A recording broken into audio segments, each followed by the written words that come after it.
Bonjour les enfants, j'espère que vous allez bien et que vous avez passé une bonne semaine. J'espère aussi que vous avez bien profité du beau temps parce qu'il fait très beau en ce moment. Le ciel est bien bleu, ça fait du bien le soleil. En tout cas, je suis très heureuse de vous retrouver pour cette nouvelle vidéo.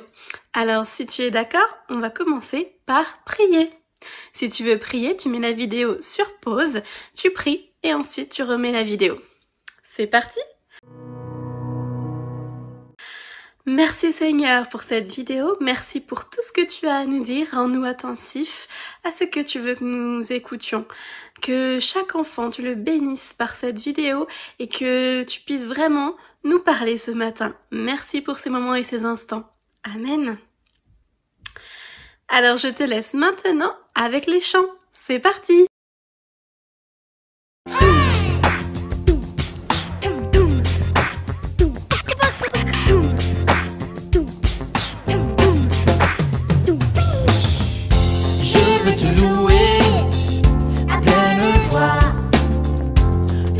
Tu crées au fond de moi, ma tête à mes pieds, de haut en bas. Je veux te louer, mon Dieu, mon roi.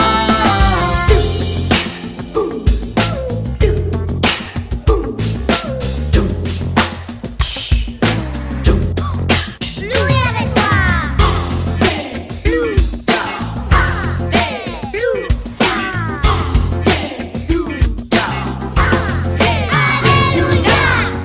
Je veux te louer à pleine voix pour ce que tu crées au fond de moi, à ma tête à mes pieds, de haut en bas. Je veux te louer, mon Dieu, mon roi. Je veux te louer à pleine voix pour ce que tu crées au fond de moi, tête à mes pieds, de haut en bas. Je veux te louer, mon Dieu, mon roi. Je veux te louer à pleine voix pour ce que tu crées au fond de moi, à ma tête à mes pieds, de haut en bas. Je veux te louer, mon Dieu, mon roi.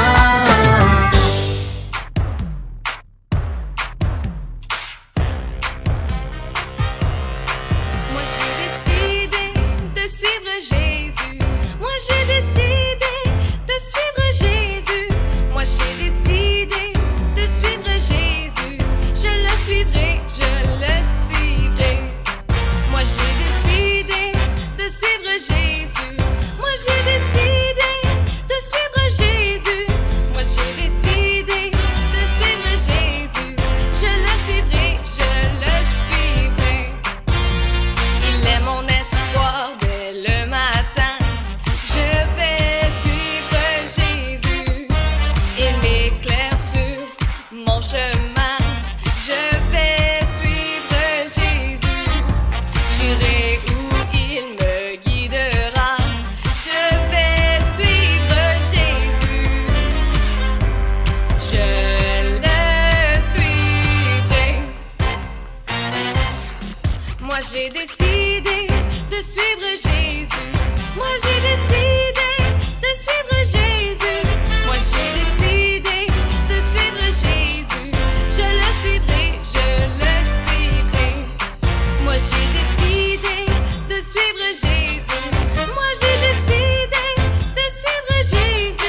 L'histoire que je vais vous raconter est une parabole que Jésus a racontée. Cette parabole parle d'un papa. Jésus voulait nous montrer que Dieu est un papa qui nous aime. Il y avait un homme qui avait 2 fils. Cet homme avait une grande propriété, des champs, des ouvriers à son service. Oh, sûrement qu'il avait aussi un jardinier. Il était riche et il vivait avec ses fils. Un jour, le plus jeune de ses fils lui dit « Père, donne-moi la part de l'héritage qui doit me revenir. » L'héritage, on le reçoit en principe à la mort de notre père. C'est un peu comme s'il avait tué son papa. Lui, il voulait cet argent tout de suite pour pouvoir parcourir le monde. Alors le père partagea l'héritage entre ses 2 fils. Le fils était tout content. Il allait pouvoir profiter de son argent et ne plus s'occuper des affaires de son père. Plus jamais. Parce qu'il n'avait pas l'intention de revenir. Le père, lui, était triste. Il se posait des questions. Est-ce que son fils allait s'en sortir? Comment allait-il se débrouiller tout seul? Est-ce qu'il serait heureux? Il était très inquiet de le voir partir. Ça y est, c'est la belle vie. Plus personne qui me donne des ordres. Je fais ce que je veux, quand je veux. Et il pouvait dépenser son argent comme il voulait, sans compter. Il allait boire des verres dans des bars. Il rencontrait plein de gens, même des gens pas très recommandables. Il faisait la fête. Puis il avait plein d'amis à ce moment-là. Ses amis, ils aimaient profiter de son argent. Mais un jour, ses poches étaient vides. Plus un sou. Même pas pour s'acheter à manger. Ses amis ne se sont plus intéressés à lui. Il était seul. Il a fallu qu'il trouve une solution pour pouvoir se nourrir. Il a été obligé d'aller garder les cochons. Ça devait être un travail vraiment pénible. Ça sentait mauvais. Il était toujours dans la saleté, dans la boue. Mais il n'avait pas le choix. Il fallait qu'il puisse manger. À ce moment-là, il pensa à son père. Chez mon père, même les ouvriers sont bien traités. Ils ont à manger tous les jours, alors que moi je dois manger la nourriture des cochons. Ils sont bien traités. Ils ont un toit pour dormir. J'aimerais bien retourner chez mon père, mais il ne voudra jamais de moi. Il doit être fâché. Peut-être qu'il acceptera quand même de me prendre comme ouvrier. C'est tout de même mieux que de garder des cochons. Comme chaque jour, le père était devant sa porte en train de scruter l'horizon. Et un jour, mais qui est en train de venir sur le chemin? C'est mon fils. Il était heureux de retrouver son fils. Il était tellement content qu'il a même couru jusque vers lui. Il l'a serré dans ses bras. Pourtant, il ne veut pas sentir très bon. Il a dit à ses serviteurs, apportez-lui les plus beaux habits, de belles chaussures, mettez-lui un anneau d'or au doigt, préparez une belle fête, faisons un joyeux repas. Mon fils était perdu et je l'ai retrouvé. Le fils aîné était au champ quand il a entendu toute cette musique et cette agitation. Mais pour qui est cette fête? Pour ton frère, il est revenu. L'histoire se passe au pays des Vémiches, une contrée lointaine et mystérieuse. Les Vémiches? Mais qui sont-ils, me direz-vous? Les Vémiches, ce sont des petits personnages en bois qui vivent ensemble en société. Les Vémiches ont une étrange coutume. Ils se promènent toujours avec une petite boîte contenant des gommettes de 2 sortes.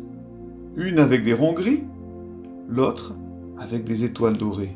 Quand un Vémiche rencontre un autre Vémiche, et que sa peinture est bien brillante et colorée, qu'il semble intelligent, beau, doué de qualité et de talent, il lui colle une étoile dorée.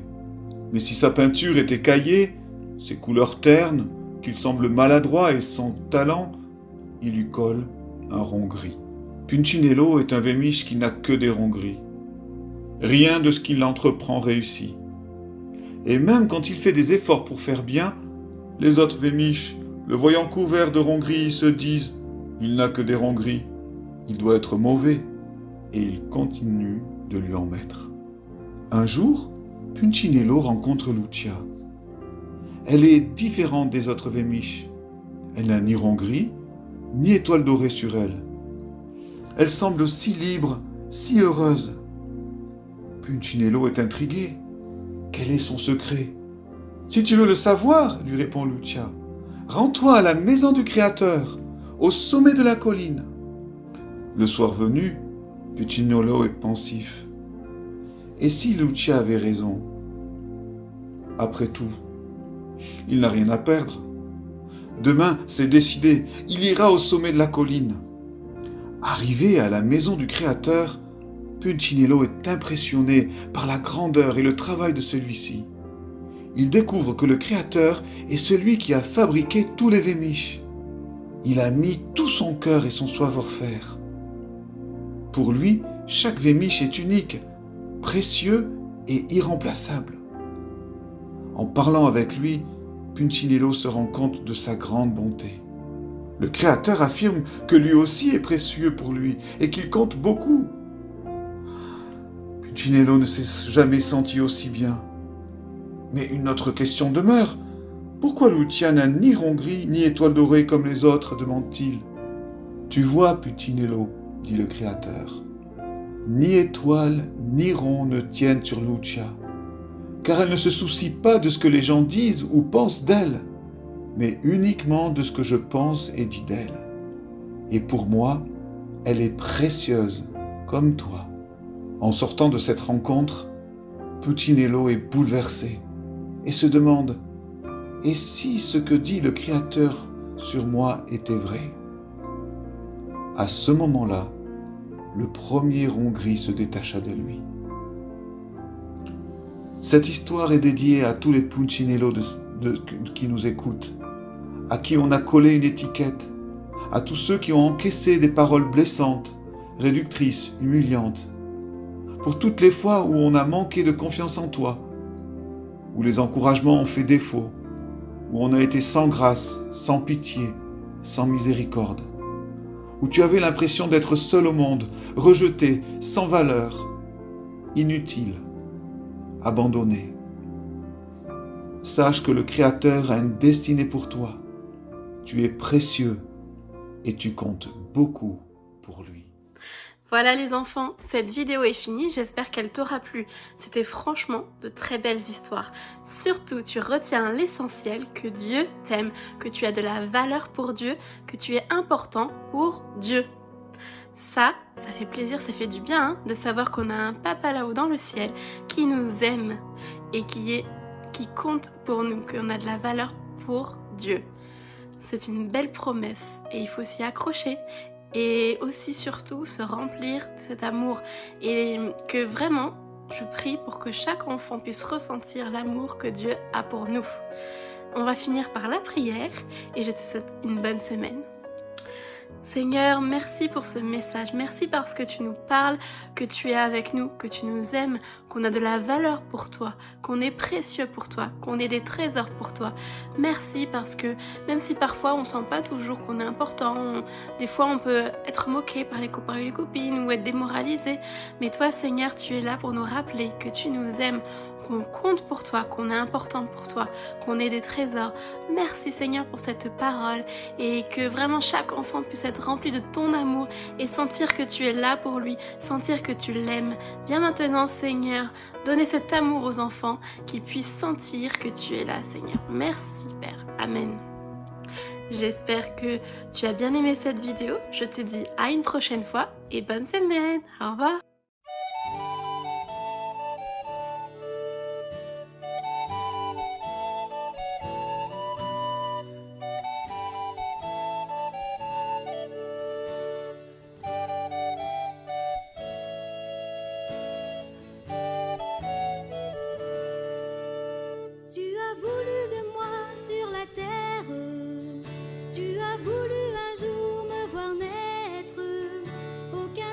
Ne sera le même.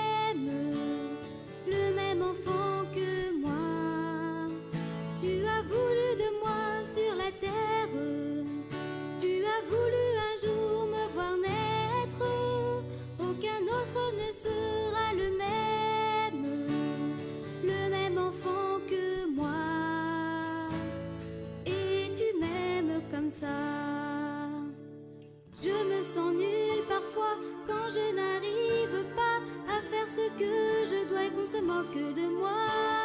Je me sens nulle parfois, pourquoi ne suis-je pas quelqu'un de mieux que ça? Tu as voulu de moi sur la terre, tu as voulu un jour me voir naître. Aucun autre ne sera le même enfant que moi. Et tu m'aimes comme ça. Jamais trop nu pour toi, tu as tes plans déjà, tu me les confieras si j'écoute ta voix. Jamais trop nu pour toi, tu seras même fier de moi, je m'écris Alléluia. Tu as voulu de moi sur la terre, tu as voulu un jour me voir naître. Aucun autre ne sera